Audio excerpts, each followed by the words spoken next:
Central ಜೈಲಲ್ಲಿ ಇರುವಂತಹ ದರ್ಶನ್ ತೊಳಲಾಟವನ್ನ ಮಾಡ್ತಿದ್ದಾರಂತೆ. ಕೊಲೆಯ ಬಗ್ಗೆ ಪಶ್ಚಾತ್ತಾಪವನ್ನ ವ್ಯಕ್ತಪಡಿಸುತ್ತಿದ್ದಾರೆ, ಖಿನ್ನತೆಗೆ ಒಳಗಾಗಿದ್ದಾರೆ, ಕಣ್ಣೀರನ್ನ ಹಾಕ್ತಾ ಇದ್ದಾರಂತೆ. ಯಾರೊಂದಿಗೂ ಕೂಡ ದಾಸ ಮಾತನಾಡ್ತಾ ಇಲ್ಲ.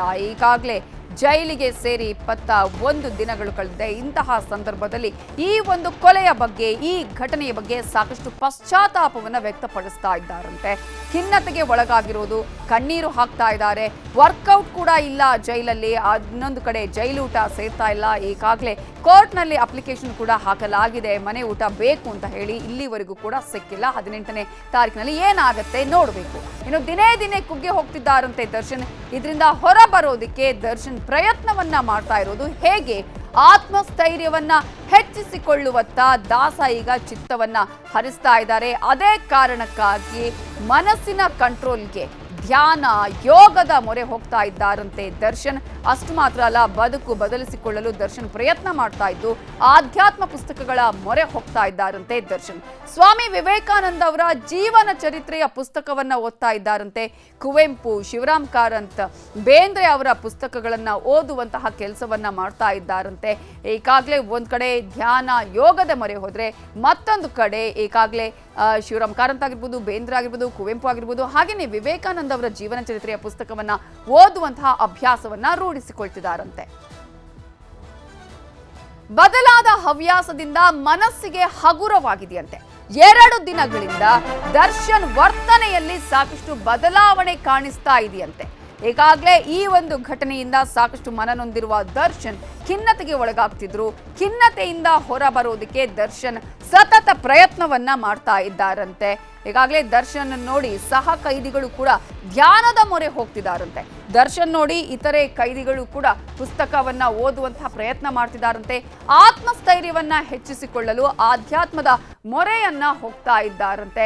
ಈ ಹಿನ್ನೆಲೆಯಲ್ಲಿ ದರ್ಶನ್ ಏನು ಈಗ ಯೋಗ, ಧ್ಯಾನದ ಮೊರೆ ಹೋಗ್ತಾ ಇದ್ದಾರೋ, ಅದೇ ರೀತಿಯಾಗಿ ಈಗ ಇತರೆ ಕೈದಿಗಳು ಕೂಡ ಅಂತಹ ಒಂದು ಪ್ರಯತ್ನವನ್ನ ಈಗ ಮಾಡ್ತಾ ಇದ್ದಾರಂತೆ.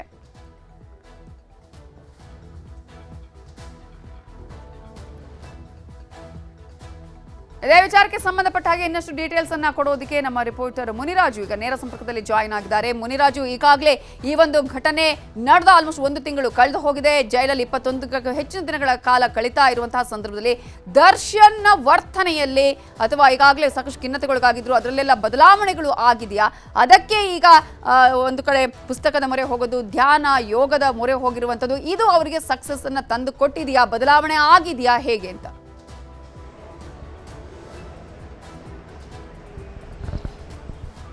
ನವಿತಾ, ಏನು ಸದಾ ಸಿನಿಮಾ ಮತ್ತು ಶೂಟಿಂಗ್ ಅಂತೇಳಿ ಹೊರಗಡೆ ಒಂದು ಬ್ಯುಸಿಯಾಗಿರ್ತಂಥ ನಟ ದರ್ಶನ್ ಏನಿದ್ದಾರೆ, ಈಗ ಕಳೆದ 1 ತಿಂಗಳಿಂದ ಅವರು ಪೊಲೀಸ್ ಕಸ್ಟಡಿ ಮತ್ತು ಈಗ ಜೈಲಿನಲ್ಲೂ ಕೂಡ ಸುಮಾರು 21 ದಿನಗಳಿಂದ ಜೈಲಿನಲ್ಲಿದ್ದಾರೆ.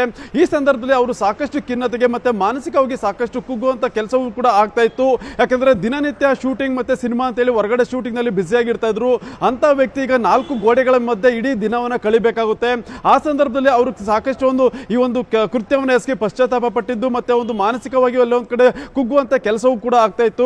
ಆದ್ರಿಂದ ಈಗ ಇದರಿಂದ ಹೊರಬರೋದಕ್ಕೆ ಅವರು ಈಗ ಆಧ್ಯಾತ್ಮಿಕ ಪುಸ್ತಕಗಳನ್ನ ಓದ್ತಾ ಇದ್ದಾರೆ ಅನ್ನೋದು ಮಾಹಿತಿ ಕೂಡ ಇದೆ. ಏನು ಆಧ್ಯಾತ್ಮಿಕ ಪುಸ್ತಕಗಳನ್ನ ಓದೋದ್ರಿಂದ ಮನಸ್ಸಿನ ಮೇಲೆ ಒಂದು ಸ್ವಲ್ಪ ಪ್ರಭಾವ ಬೀರುತ್ತೆ. ಇದು ಏನು ಮಾನಸಿಕ ಖಿನ್ನತೆಯಿಂದ ಹೊರಗಡೆ ಬರೋದಕ್ಕೆ ಕೂಡ ಒಂದು ಅವಕಾಶ ಆಗುತ್ತೆ. ಮತ್ತೆ ಏನು ಆತ್ಮಸ್ಥೈರ್ಯವನ್ನು ಕೂಡ ಇದರಿಂದ ಹೆಚ್ಚಿಸ್ಕೊಳ್ಬಹುದು ಅಂತೇಳಿ ಈಗ ಅವರು ಪುಸ್ತಕಗಳನ್ನ ಓದುವಂಥದ್ದು ಮತ್ತೆ ಧ್ಯಾನವನ್ನು ಮಾಡುವಂತ ಕೆಲಸವನ್ನು ಕೂಡ ಈಗ ಅವರು ಜೈಲಿನಲ್ಲಿ ಮಾಡ್ತಾ ಇದ್ದಾರೆ ಅನ್ನೋದು ಮಾಹಿತಿ ಇರೋದು. ಏನು ಈಗಾಗಲೇ ಇದಕ್ಕೆ ಸಂಬಂಧಪಟ್ಟಂತೆ ಏನು ಸ್ವಾಮಿ ವಿವೇಕಾನಂದರ ಒಂದು ಜೀವನ ಚರಿತ್ರೆ ಮತ್ತೆ ಕುವೆಂಪು ಅವರ ಪುಸ್ತಕಗಳಿರ್ಬೋದು, ಮತ್ತೆ ದಾರಾ ಬೇಂದ್ರೆ ಅವ್ರದ್ದು, ಮತ್ತೆ ಶಿವರಾಮ್ ಕಾರಂತ್ ಅವರಿಗೆ ಸೇರಿದಂಥ ಒಂದು ಪುಸ್ತಕಗಳನ್ನು ಪಡೆದು ಅವರು ಈಗ ಬೆಳಗ್ಗೆ ಮತ್ತೆ ಸಂಜೆ ಸಮಯದಲ್ಲಿ ಆ ಒಂದು ಪುಸ್ತಕಗಳನ್ನು ಓದ್ತಾ ಇದ್ದಾರೆ. ಇದರಿಂದ ಮಾನಸಿಕವಾಗಿ ಒಂದು ಸ್ವಲ್ಪ ಏನು ಧೈರ್ಯ ಪಡ್ಕೊಳ್ಬೋದು, ಮತ್ತೆ ಆತ್ಮಸ್ಥೈರ್ಯವನ್ನು ಹೆಚ್ಚಿಸಿಕೊಂಡು ಜೈಲಿನಲ್ಲಿ ಇರೋದಕ್ಕೆ ಒಂದು ಲವಲವಿಕೆಯಿಂದ ಇರೋದಕ್ಕೆ ಪ್ರಯತ್ನ ಪಡ್ತಾ ಇದ್ದಾರೆ ಅಂತೇಳಿ ಈಗ ಮಾಹಿತಿ ಇರೋದು.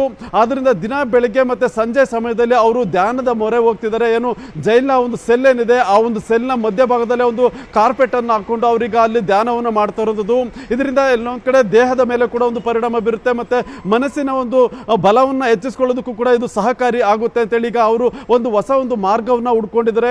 ಇದು ಕೂಡ ಕಳೆದ 2 ದಿನಗಳಿಂದ ಈ ಒಂದು ಪುಸ್ತಕ ಓದುವಂಥದ್ದು ಮತ್ತೆ ಧ್ಯಾನ ಮಾಡೋದ್ರಿಂದ ಕಳೆದ 2 ದಿನಗಳಿಂದ ಅವರಲ್ಲಿ ಒಂದು ಸ್ವಲ್ಪ ಬದಲಾವಣೆ ಕೂಡ ಆಗಿದ್ದು, ಏನು ಜೈಲಿನ 4 ಗೋಡೆಗಳ ಮಧ್ಯೆ ದಿನನಿತ್ಯ ಕಳೀತಾ ಇದ್ರು. ಈಗ ಇದರಿಂದ ಒಂದು ಸ್ವಲ್ಪ ಲವಲವಿಕೆ ಮತ್ತೆ ಒಂದು ಸ್ವಲ್ಪ ಚಲನಾ ಶಕ್ತಿ ಕೂಡ ಅವರಲ್ಲಿ ಬರ್ತಾ ಇದೆ ಅಂತೇಳಿ ಈಗ ಮಾಹಿತಿ ಇರುವಂಥದ್ದು. Navita, thank you Muniraju ಡೀಟೇಲ್ಸ್ಗೆ.